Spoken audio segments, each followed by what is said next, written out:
The first of the month is a really fun opportunity because we get to set our goals for the current month, right? Or the month of June. So I'm going to encourage everyone to think really hard, okay, about the things that matter the most to you and how you can improve your quality of life through your personal accomplishments and your professional accomplishments, okay? So is there anybody that wants to give some, Candace and I will talk about this a little bit later on what our contest should be and what we should consider to be our, the things that we're focused the most on and what our prize should be. Does anyone want to throw out any suggestions in case there's some influencing that you might be able to do? Anybody?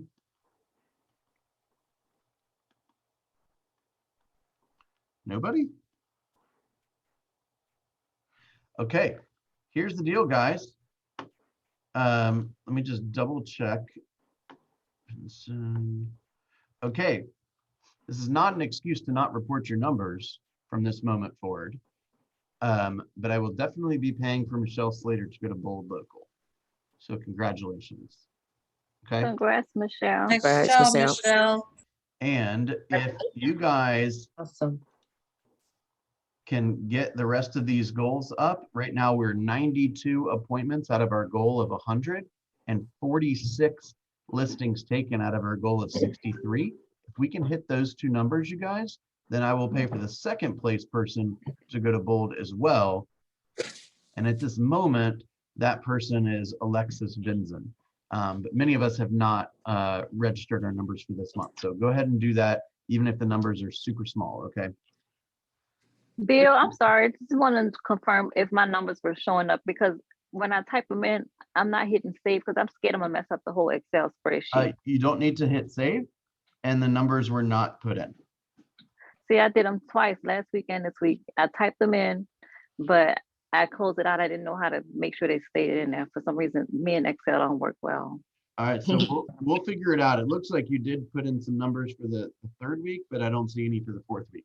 So let's huddle a little bit later today. I'll make sure you know exactly how to do it, okay? Okay. Okay. Who had some fun this weekend? Anyone want to share any some positive news? Anything cool happen? Anyone want to share anything they're grateful for? Hey, Bill, I'll share. Please.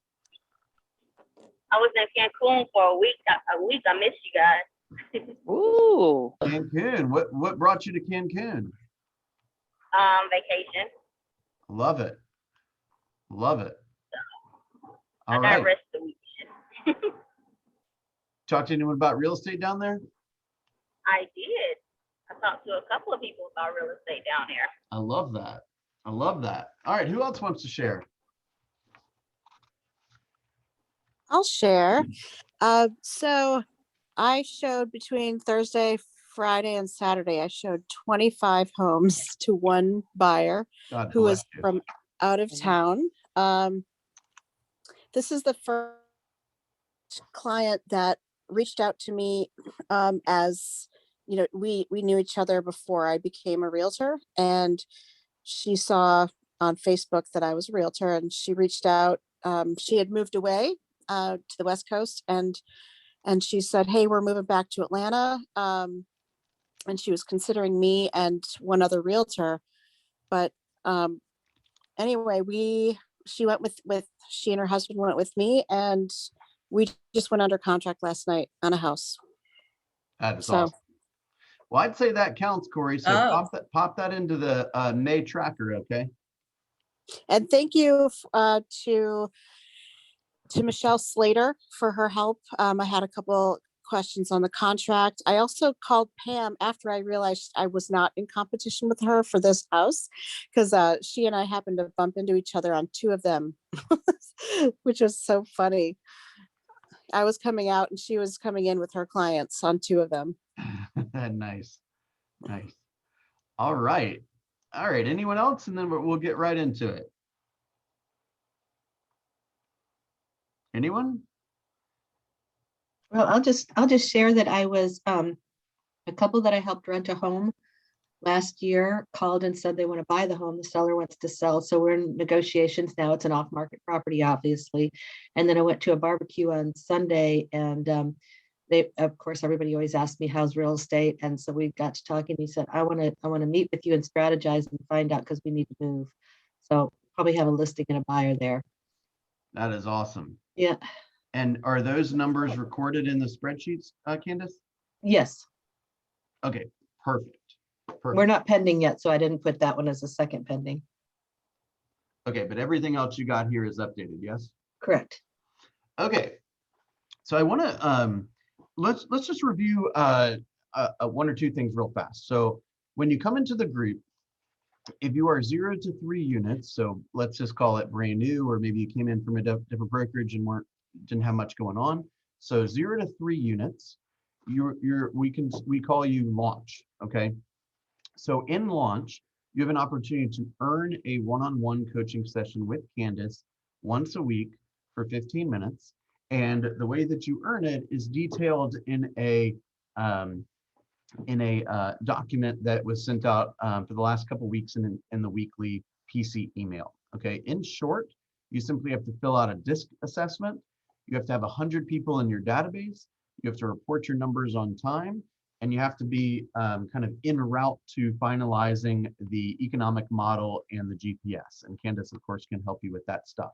So if you do not, if you are 0 to 3 units and you do not have that stuff done, I'm just going to give you I'm going to give you a reminder. Hey, we're willing to coach you. There's just we're going to give a little and you're going to give a little. Like literally, these are things that you should have in your business anyway. So if you want some instruction on that or some clarity on that, check the weekly email so that you can begin to qualify. Okay, we're going to hear a little bit in a minute what some of Candace's goals for that program are. Okay, the next thing is, of course, if you're beyond that, you coach with me for 15 minutes each week, and PC2 for 30 minutes. Okay, so one of the things that we have decided to do is Candace and I realized that basically all of you guys are accountable to your numbers, and I've been sharing my numbers.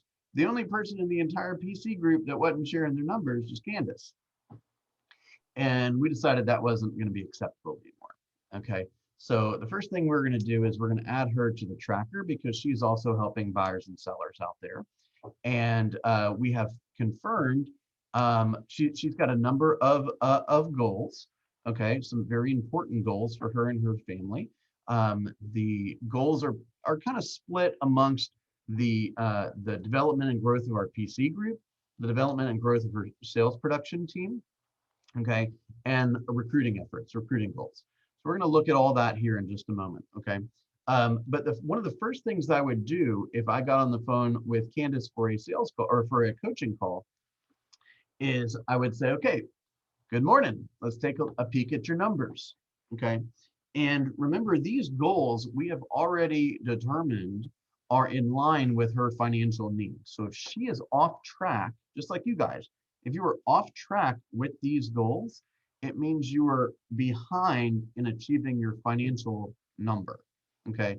And as a result, you're most likely not going to be able to afford or obtain all the other things in your plan that you claimed were important to you, whether it be getting out of debt or paying off a car or sending your kid to school or, you know, going on vacation or making an investment or something like that, right?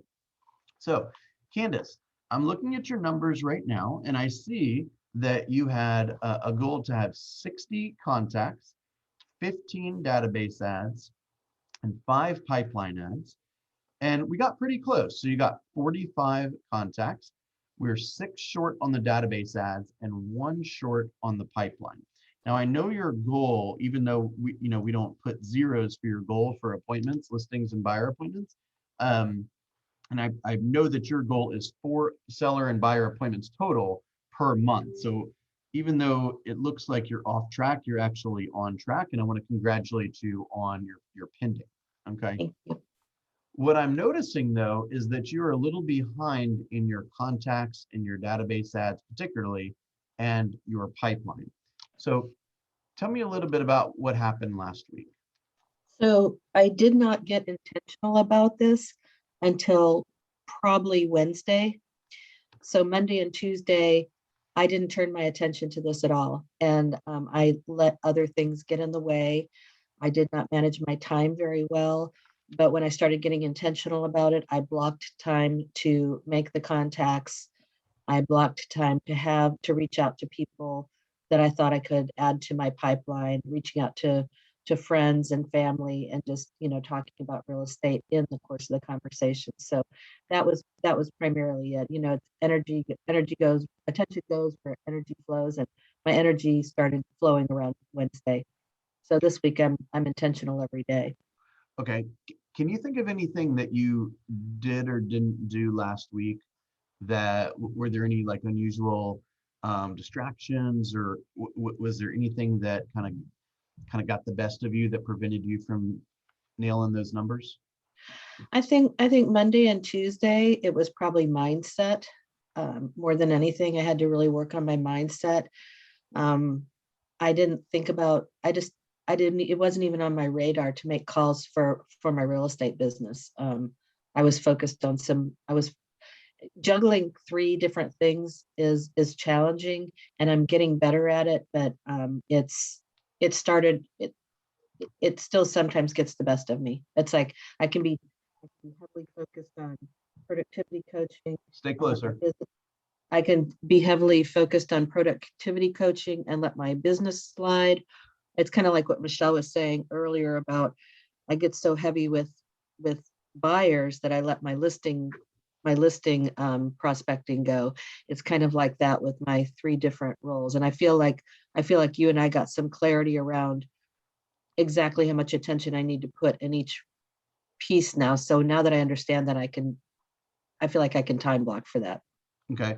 effectively. From a mindset perspective, is there anything that did you to kind of when you made that transition from, kind of like a struggling mindset, so to speak, to Mhm. I now have the appropriate mindset to be intentional and to get back on track. What happened? Were you listening to something? Did you read Mhm. something? What made that what helped you make that transition? Well, interestingly enough, I got as will happen for all of you, I got a phone call from Brendan This is Burchard's. a coaching call. It's just us. Okay. Oh, sorry. So I got a call from Brendan Burchard, one of his coaches, trying to sell me his coaching program for high accountability. and it reminded me that I am in high accountability. And it also, the other thing is I'm listening to the 12-week year. And that really helped me break down that every single day, if I really only have a month is a year, or 3 months is a year, every single day's activities are so important.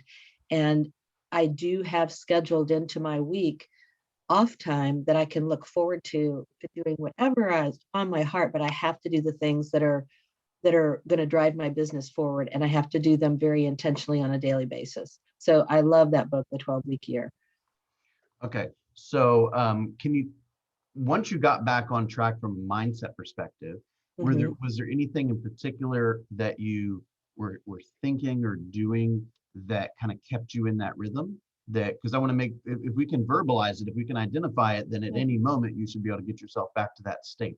So can you think of anything in particular that your mind was thinking, or um, that caused you to be in your highest productive zone? Well, so I'm very reward oriented. And for me, a reward is when somebody responds. So I started having people responding to my contacts. People were answering the phone. It was fun getting back in touch with people.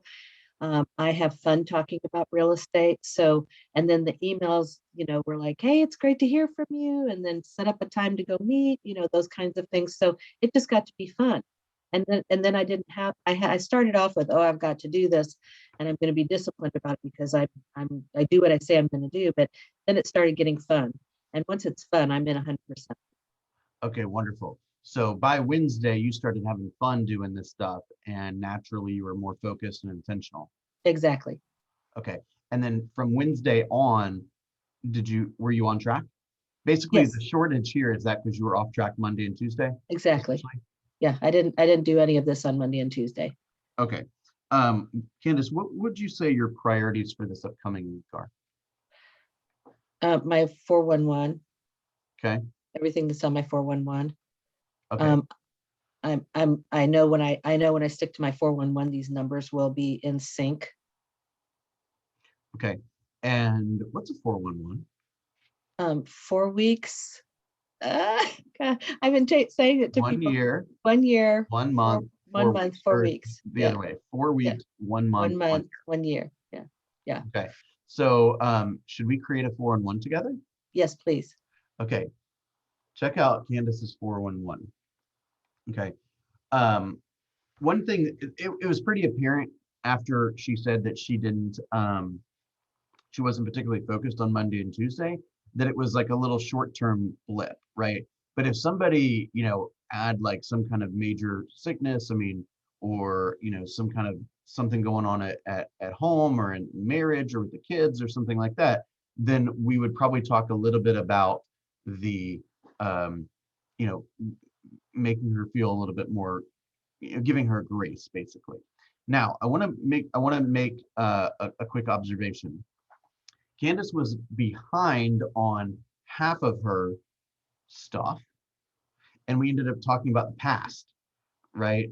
What did you do well? What did you do wrong? How did that make you feel? How did you make the transition? We spent a few minutes talking about the past. Okay. When she's on track, we end up talking about the future, right? Hey, congratulations on taking that listing. What's going on next week? How can Yeah. we build this up together?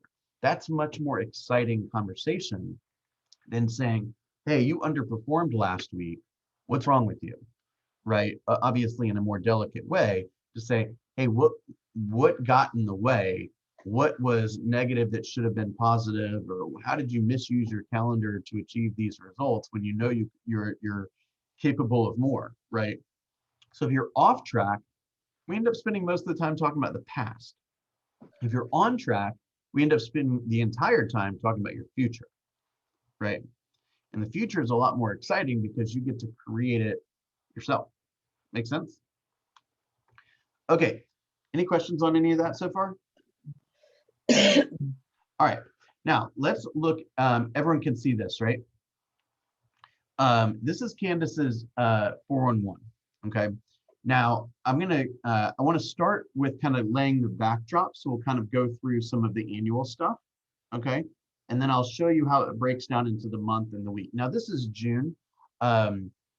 So we're starting fresh here. So there's not a lot of tallying, but I'll show you how that works here in 1 second. Okay. By the way, I am teaching a GPS and 411 class for the Market Center Friday from 1:30 to 3 o'clock. 1:30 to 3 o'clock. Okay. Now, as I mentioned, her GPS is basically the 3 priorities are her sales business, the PC group, and recruiting. Okay. So that means that the tactics and the strategies and the things that we're measuring are all that stuff is kind of immersed in this 4-in-1. Okay. So we split it up into job, business, financial, personal. And you might be saying to yourself, what's the difference between job and business?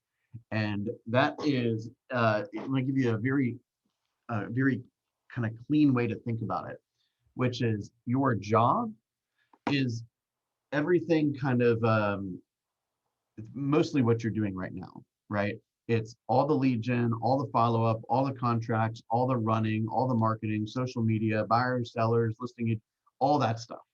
Okay. That's your job. That's that's where you're the worker bee, so to speak.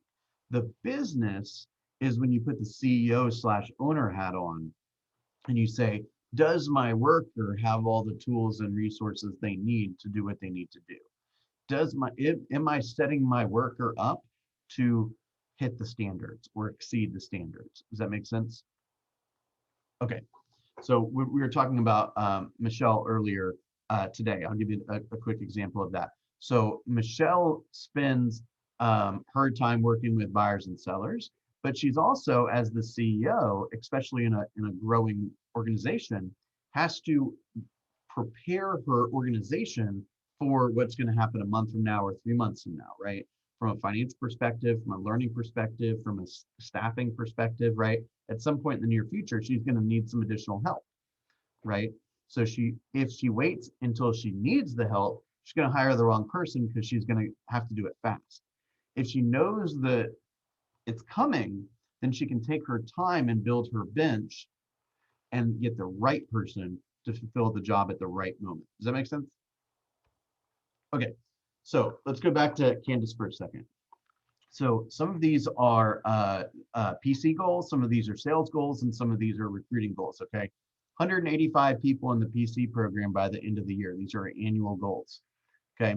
1,357 PC client appointments, I'm sorry. 848 listings taken, that's by the PC group, of course. 477 units sold. We want to maintain 20 people in the one-on-one coaching sessions each week. That's you guys, okay? Implement in 8 weeks to the first transaction plan. Candace is working on that behind the scenes, okay? Become the productivity coach partner. It's checked off, congratulations, okay? Our goal this year is to have 40 cappers created by this program, okay? Our standard is we are expected to come to generate 25% of the company dollar for the market center each month, okay?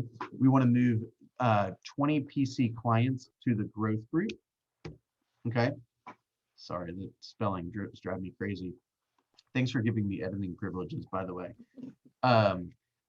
Attend Train the Trainer, which you did. Congratulations. Coaching Skills Camp is next week. We're going to do that together. We have a goal Candace has a goal that she intends to have a certain number of internal appointments with people that are already at the market center, right, to think about productivity coaching. And we have a goal for the appointments and for the net, right? Actually, technically that should read gross. Okay. And then we have an appointment, or she has a goal to have 60 for the year, 60 appointments. It's 5 a month of people that are outside of Keller Williams. And then this should also read gross, with a goal of grossing 1 per month. Okay. So that's her job goals. Okay. So let's break that down for a second into, let's just do one at a time for the monthly. So what we do here, and by the way, Candace sends this to me every Sunday, so I get a chance to see, hey, are her goals still the same? Is there anything coming on or off this list? And how is she performing against her annual goals?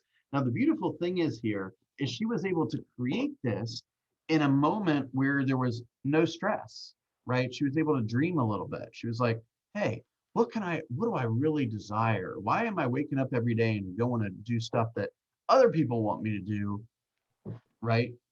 This is what I want to accomplish. Now I'm going to help a bunch of people en route to that.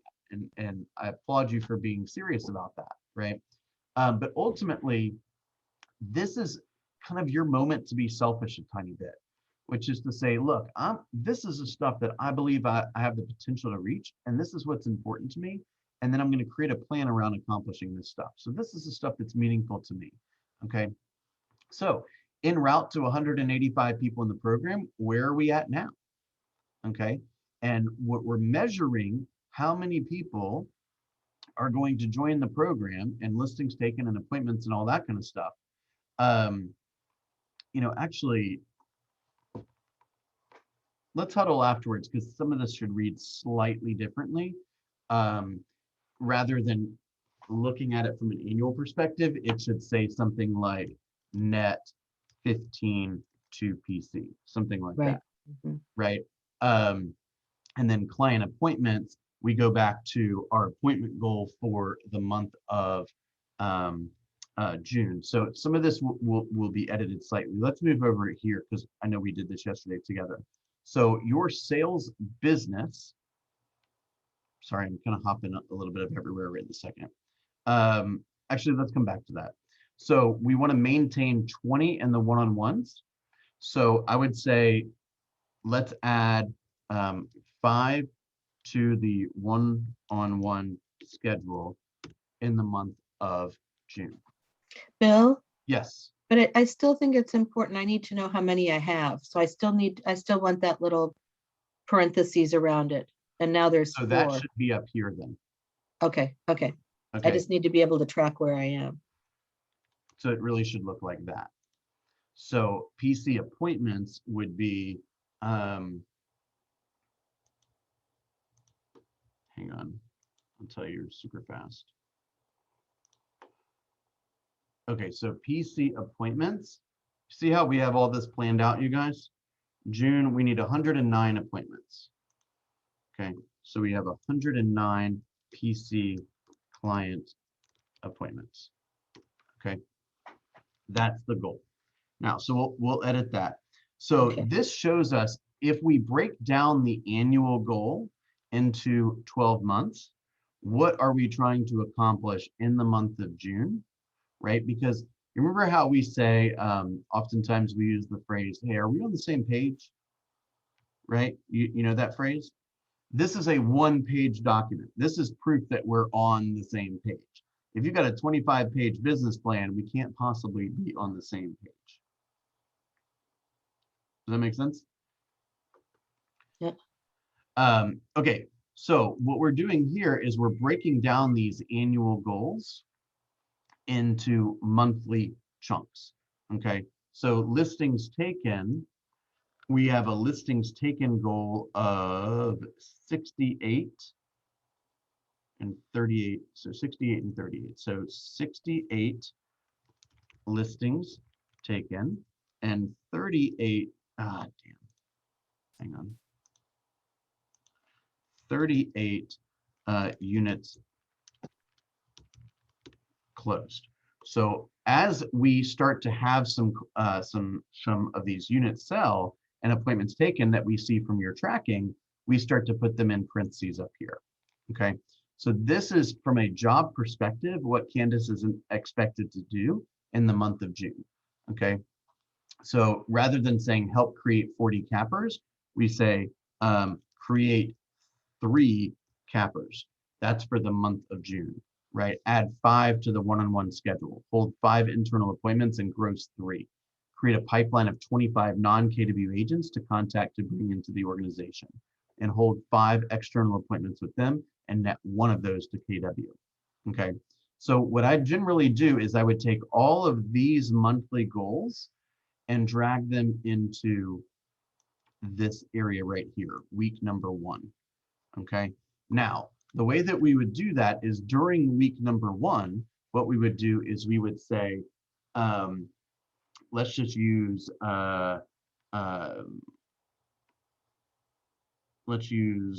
client appointments as an example. So once you guys do your reporting and we're able to see, let's just say, for example, we had 30 client, or you guys had 30 client appointments in the month of, or I'm sorry, the first week of June. Okay, then we're checking off those things, you know, as they happen, right? If they're self-reported, let's say, for example, how many external appointments did Candace have? That's self-reporting. The other stuff we're relying on you to report. Okay, so we put 30 in parentheses, and then we go to the second week and we say, okay, well, now we don't need 109 anymore. We need, what would that be, 81? Mhm. Is that right? No, Mhm. 89. 89. So now, from the second month on, we need 89 client appointments, right? So we can see week by week, is our team on schedule or not on schedule? Just as a side note, if you guys aren't reporting this stuff, then it's hard for us to know whether we're on track. Okay. So again, this is a joint effort, right? The more information you give us, the better we're going to be at coaching you, and the more we're going to be able to pour into you exactly what you need when you need it. Okay. So let's look.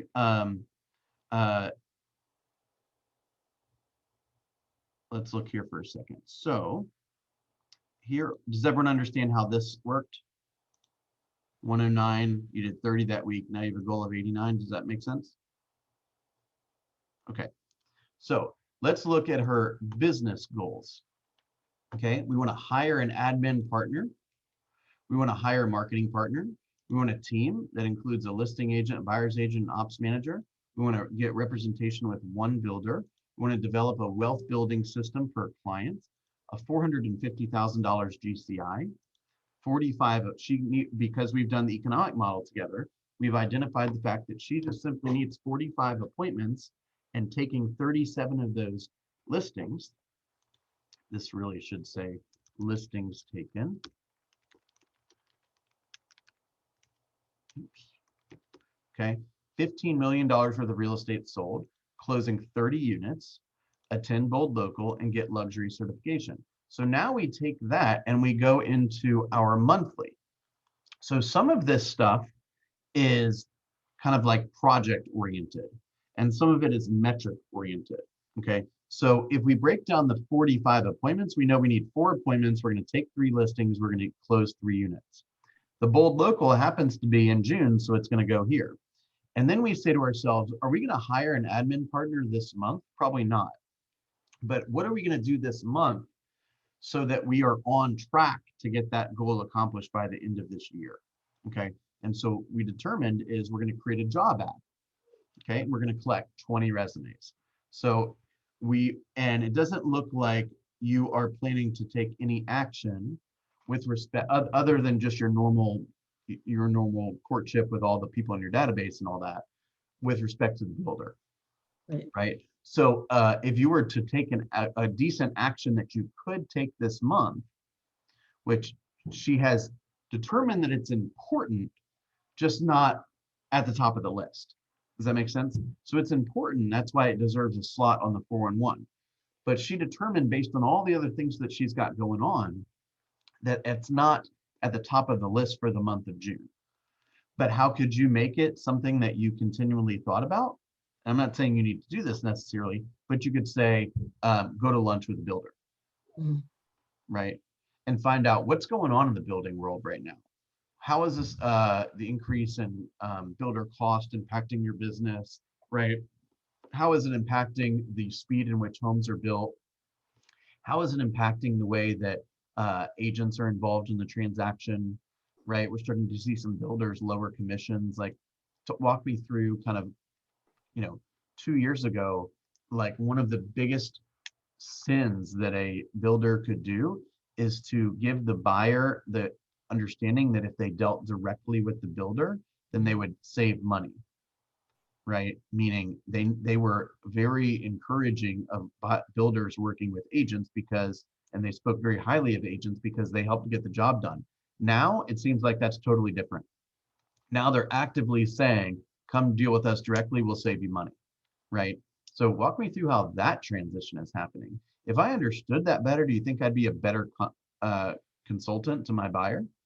I bet you would, right? So is there anything on this annual goal that you are going to do in the month of June to move you forward in that, okay? And what we did is we broke down the metrics, and then we determined of the projects what was going to be most important, okay? So then what we did is we cut and copied all this stuff from the business and we put it down here, okay? And what we did is contents. Okay, that actually should read 240. Okay, so we're going to do 4 appointments, 3 listings taken, 3 units closed, right? We're going to go ahead and create the job ad, all the same things here. Okay, and then when you sit down, when Candace sits down at her workstation every day, what she's going to look at is say, hey, these are my priorities. There's nothing more important than this stuff. I've already identified what the most important thing is for my business and for my job and for my personal financial and my personal goals, right? She wants to lose some weight. She wants to plan a vacation. She has a certain commitment to exercise and morning and evening routines, right? Date nights. If you didn't know, Candace is a painter, right? Among many of her other talents, right? It's very easy to let that go by the wayside as she is in the process of, creating a big empire here, okay? But if she puts it on her plan and she stares at it all day because that's what she does, then the work gets done, okay? So what I mean, the summary of all of this, guys, is that when you sit down at your workstation each day, you should have your plan right in front of you. Because if you don't have your plan in front of you, what you end up doing as a human being is looking for something to do, right? If I'm looking for something to do and I know exactly what I should do, and I clearly understand the connection between the stuff on my 401 and the stuff I want to achieve or the achievement of it, then I just get to work. If I don't have this in front of me, what I end up doing is saying, wonder what I should do right now. Let me check my social media. Wonder if anyone needs me there. Let me check my email. Wonder if anyone's emailed me. You see what I'm saying? And everyone else's non-priorities becomes your priority because you're not clear on what your priorities are. What are you thinking so far right now? Does that make sense? Makes a lot of sense. Yes, it does. Okay. And Now, I'll just when you say, when you accomplish your goal, right? When this stuff happens, hey, you're done. Congratulations. High fives. Go play tennis. Get your nails done. Have lunch with your spouse in the middle of the day. I don't care. But don't fool yourself. If it ain't done, it ain't done. Candace. I was just going to say, it takes a minute to sit and think of your goals for the year. So give yourself, when you're doing this, give yourself some time, and then it's definitely something that you can refine and edit. But it's just thinking about where do you want to be this time next year, and it takes some thought. But once you get it down, then the breakdown of it gets easier. That's right. Let me just point out one more thing over here, the personal stuff. Okay. So here's an example of how to break this, another example of how to break this down. Okay. So Candace wants to lose 30 pounds by September 1st. Okay. So that's 3 months from now. So that's about 10 pounds a month, right? So we broke it down to 10 pounds in the month of June. Okay. So just for the record, Candace, not to put you on the spot here, God, I'm probably digging myself a grave here, but you should probably weigh yourself today. Yeah. It's the first of the month. Right. Now you don't have to tell me, well, maybe you do have to tell me because I'm your accountability partner, but you don't have to tell the entire YouTube world what you weigh, but take note of that, right? So you can know what your weight is at the end of the month. If that's important to you and you want some help around it, then yeah.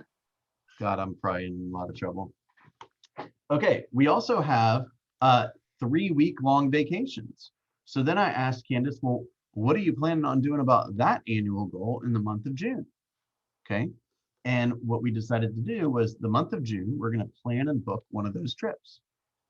Okay, then it becomes real, right? We start paying for it. Then we make even more of a connection between what we do on a daily basis and the achievement of that goal, being able to have the time to go on vacation, be able to afford it, right?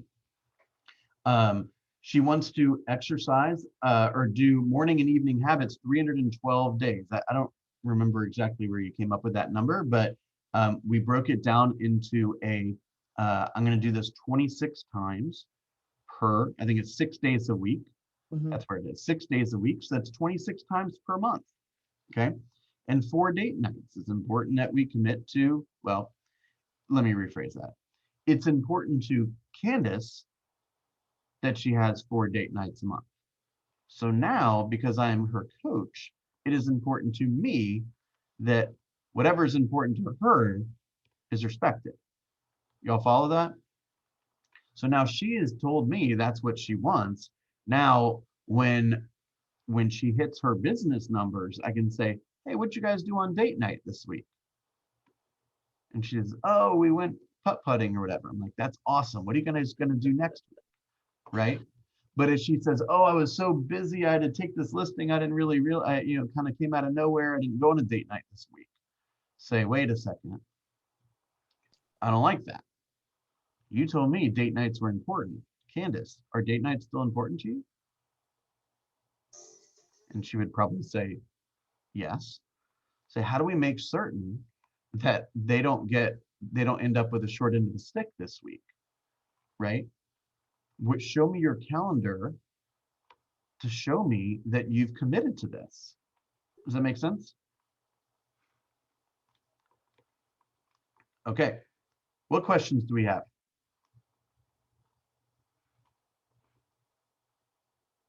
Anyone? Was this helpful? I have one, Bill. I have one, Bill. All right.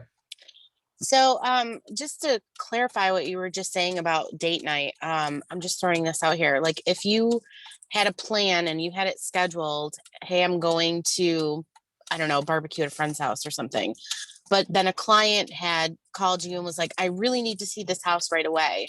Like, what do you do? Like, what is the priority there? Would it be Key the client? please, key please. Mhm. Yeah, I Okay. mean, look, if that's a discussion that you and your spouse are going to need to talk about. Okay. It is the kind of thing where you could say, hey, I only do this once a week. I only have one date night a week. So once a week, if let's say I have it scheduled for Tuesday night, if something pops up Tuesday night, I don't show property because I'm on date night. And so you use Key Please or something. Or you say, hey, honey, can date night be between 9 o'clock and 11 o'clock tonight? Right? Like Rachel and I, my wife and I had we have like a little fire pit thing. And last night we started a fire around 9 o'clock, and about 10:30 we shut it down. And at the end of it, she's like, oh, that was a nice date night. I'm like, oh, I didn't even realize it was a date night. Right? We just sat there and watched the computer, right? And the fact of the matter is like, it can be anything you want it to be. It could be waking up early and having a coffee together, or breakfast together, right? You guys have got to remain nimble as you're growing your business and as you're identifying and you're kind of trial and error with a lot of these adjustments that you're making to your family and your time, right? So what might be acceptable in the month of June this year would be totally unacceptable next June. So that's why you got to increase the dialogue between you and those people that are counting on you to make sure that everyone is feeling respected, right? There's plenty of time in my early years where like I'd work all day trying to find an appointment that could take me away from family dinner, not because I was trying to avoid family dinner, but because I needed an appointment or I wanted an appointment, right? And my wife knew this. And then when I showed up for dinner, she's like, oh, I guess you couldn't get an appointment, right? Do you think that made her feel good? Of course not. Did she give a shit whether I brought home a commission check? No, not really. She wanted to have date night. Make sense? So sometimes, a lot of times actually, it has nothing to do with money, right? So you got to get close to those people that count on you to know how they're feeling based on what you're doing, right? We know a lot of real estate agents that have they've had failed relationships, right? I've got to assume that at least this much is because there was a lack of communication about what was acceptable and what was not acceptable, right? And therefore, like if my wife looked at this, she'd say, oh, obviously, you spend all day doing this stuff, right? So make sure that there's some buy-in with that too, right? I think that if your husband, Candace, saw your 4-in-1, you get pretty excited about the fact that by July or January 31st of next year, he's going to have a new car because you do all the things you do. Yeah. He might come to you and say, hey, you need me to stuff some envelopes? No, he won't. I'm going to stay out of that one. All right, you guys. I appreciate you hanging out with us this morning. Don't forget that Michelle Slater will be in the office or is in the office right now and making calls in the big room. If you would like to come and watch her do her thing, that is available. And don't forget also, I included a link for Bold Local. I highly recommend that you commit to Bold Local. Okay. If you're looking at this and you're saying, I ain't got $400, come and talk to me. I don't know if I can do anything about it. But we do have a reimbursement plan for 200 of it. And I can tell you right now, every once in a while, you just got to bet on yourself, right? You got to make an investment in your drive and say, look, this program works. And if I don't have a whole lot of active business right now, if I change the way that I think a little bit and I change my daily activities, things might look a little different. Okay. The statistics say you get 12 transactions 12 transactions at an average of $10,000. It's $120,000. Is there anybody here that would not trade $400 for $120,000? Is there anybody? What if we're 90% wrong and you trade $400 for $10,000? Anyone that would reject that? Okay. I'll see you all at Bold. You guys were so close on these numbers. Put them in, and we'll make an announcement a little bit later to show you how everything is going. Candace, thank you for being vulnerable today. Thank you for sharing your goals. Thank you for allowing additional accountability into your world, and you guys have an awesome day. Thank you, Bill. Thank you, everybody. You.